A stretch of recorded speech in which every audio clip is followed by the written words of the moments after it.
पार्टीको भविष्य जोडिएको छ र पार्टीको भविष्यसँग देशको भविष्य जोडिएको छ। यसलाई कहिले पनि नबिर्सनु होला।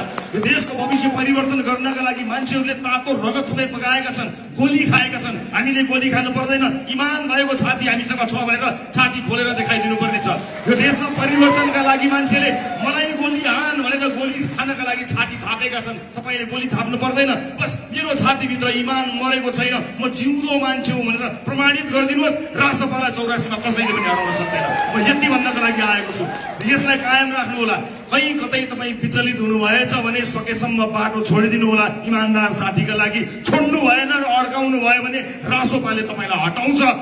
यो कुरामा पनि म तपाईँलाई स्पष्ट पार्न चाहन्छु। त्यसैले धेरै दुःख र धेरै वर्ष लगाएर बनाएको पार्टी त होइन होला, तर सानो इमानको लगानी छैन। यहाँ नेपाली जनताले आशा गरेर हेरिरहेका छन्। आज संसदमा होनहार युवा साथीहरूलाई देखेर यो देशको युवा पुस्ताले, सिङ्गो युवा पुस्ताले आश गरेको छ कि वाह, यस्तो मान्छे पो सांसद हुन्छ, वाह म जस्तो मान्छे, कति जानेको कति बुझेको, यो देश बुझेको यस्तो मान्छे संसद हुन्छ।